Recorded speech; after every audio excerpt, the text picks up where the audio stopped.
Lalu, Assalamualaikum warahmatullahi wabarakatuh. Perkenalkan, kami dari kelompok 2 pasar modal ingin memperkenalkan diri. Yang pertama saya Muhammad Rizky Rifai, kemudian samping saya Lisa Kurniawati, saya Sakti Dwi Rahmawati, dan saya Fedisi Nurdiati, dan saya Novi Ariyanti. kali ini kami akan membahas tentang analisis fundamental dan teknikal saham BBCA. Deskripsi bisnis emiten yang direkomendasikan. Pertama, keuntungannya adalah saham BBCA diburu investor retail karena harganya lebih terjangkau dibandingkan sebelum stock split. Saham BBCA akan menjadi sangat menarik selama periode stock split, di mana para pelaku pasar khususnya investor retail pasti akan memanfaatkan momentum untuk membeli saham BBCA. Yang kedua, harga saham BBCA setelah stock split akan menguat seiring dengan tingginya minat investor dan tren saat ini, di mana saham-saham perbankan menjadi market mover. Yang ketiga, dengan melakukan stock split, maka keuntungannya yang akan didapatkan BBCA adalah perdagangan sahamnya di bursa menjadi lebih liquid. Hal itu secara tidak langsung akan menggairahkan pasar modal. Bank BCA mempermudah kita untuk mendaftar sekuritas saat kita akan mendaftar investor. Analisa makroekonomi yang terikat dengan emiten. 1. Jika ada inflasi, maka bank-bank besar akan diuntungkan karena efek kenaikan suku bunga di sini ada dua kemungkinan, yaitu investor akan menambah kepemilikan saham karena melihat potensi peningkatan pendapatan dari kenaikan suku bunga. Lalu, investor akan menabung dalam bentuk deposito karena bunganya yang tinggi daripada dibelikan saham yang keuntungannya atau kerugiannya tidak menentu karena inflasi. analisis industri dan sektor tempat emiten, perbandingan Bank BCA dengan pesaing utamanya yaitu Bank BRI. Bank BCA, biaya administrasi, pada saat pembukaan rekening terdapat beberapa biaya yang perlu kami siapkan, yakni saldo pertama sebesar Rp500.000, tambahan biaya untuk pembuatan ATM sebesar Rp13.000 dan materai. Untuk biaya transfer, kemudian untuk biaya transfer yang dibebankan kepada nasabah yakni sebesar Rp6.500. Untuk antar bank, sementara transfer ke sesama Bank BCA tidak dikenakan biaya. Biaya bulanan terdapat 3 jenis kartu pada produk atau layanan BCA dengan biaya bulanan yang berbeda-beda. Untuk silver dengan biaya bulanan sebesar Rp10.000, gold Rp13.000 dan platinum Rp20.000. Biaya maksimum dilihat dari segi bunga maksimalnya, BCA berada di angka 1,70%. Fitur layanan BCA, fitur layanan disediakan oleh Bank Sentral Asia kepada para nasabahnya secara gratis, yakni internal banking, virtual account hingga aplikasi BCA mobile banking. Hanya saja SMS banking masih dikenakan biaya.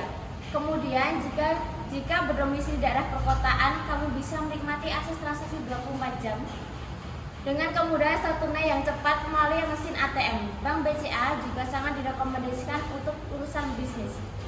BRI, biaya administrasi yang dibutuhkan sebesar Rp10.000 dengan setoran awal sebesar Rp250.000. Biaya transfer ke bank lain sebesar Rp6.500, sementara untuk transfer ke sesama BRI tidak dikenakan biaya. Untuk biaya bulanan terdapat 2 produk layanan BRI dengan biaya bulanan yang berbeda, Simpeda sebesar Rp6.000 sedangkan Bitama sebesar Rp12.000. Biaya maksimum dilihat dari segi bunga maksimalnya, BRI berada di angka 2,25%. Fitur layanan BRI, kemudian untuk fitur layanan Bank Rakyat Indonesia, kemudian akses layanan dari bank ini jauh lebih mudah dibandingkan BCA.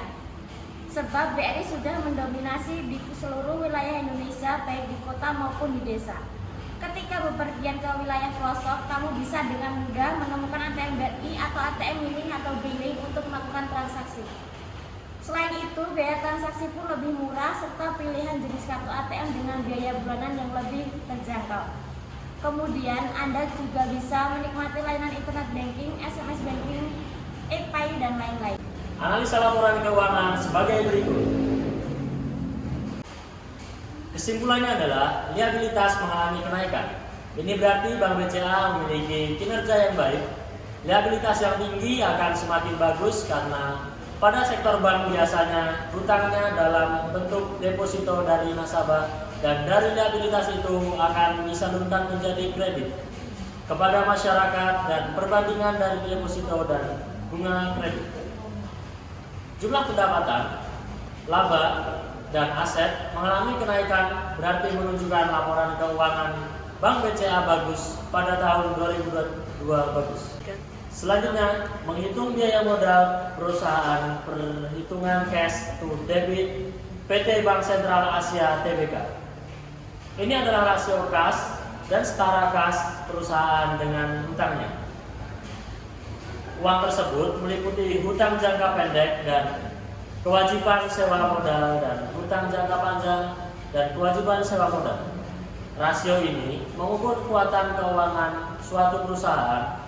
Rasio ini diperbaharui oleh 3 bulan. Selanjutnya, cash to debit rasio PT Bank Sentral Asia untuk tahun buku yang berakhir pada bulan Desember dihitung sebagai berikut.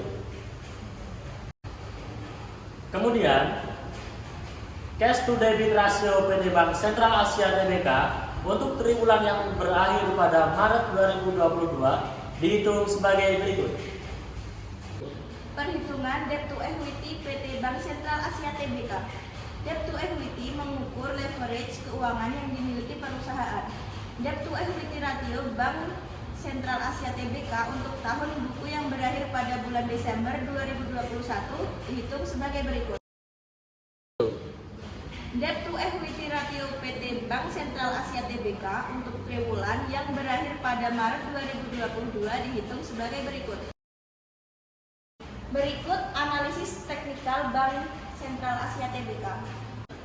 Untuk tren, Bank BCA sedang mengalami sideways, di mana harganya tidak mengalami kenaikan dan penurunan yang signifikan.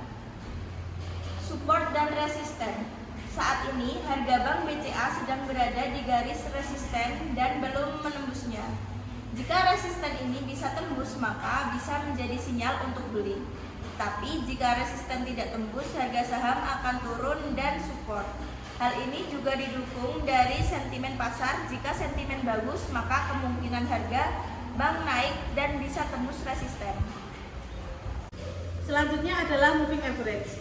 Jika dari MA 10 belum menyilang ke atas dari MA 20, yang berarti bahwa untuk yang kita lihat ini belum waktunya untuk beli. Kita bisa menunggu dulu atau hold sampai ada persilangan. Akan tetapi harga saham saat ini di bawah MA 100, yang berarti bahwa harga saham saat ini masih di bawah harga rata-rata harga saham selama 100 hari bursa. Jadi ini bukan waktu yang tepat untuk beli. Jika nanti MA 100 di bawah harga saham sekarang dan MA 10 menyilang dari MA 20, itu waktu yang tepat untuk beli. Selanjutnya adalah MACD. Sinyal MACD sudah membentuk golden cross atau persilangan ke atas, tetapi belum melewati sinyal konfirmasi untuk beli atau baru setengahnya. Kita bisa menunggu dulu sampai ada konfirmasi untuk beli. Selanjutnya adalah stokastik.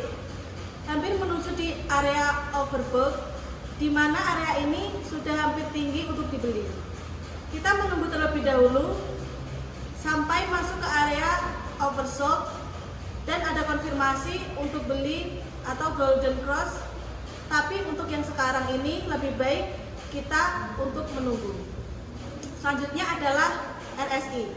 Dari indikator RSI berada di area 54%, di mana jika masuk ke area ini adalah area untuk menunggu, bukan untuk sinyal bagus untuk beli, karena berada di tengah-tengah antara oversold dan overbought.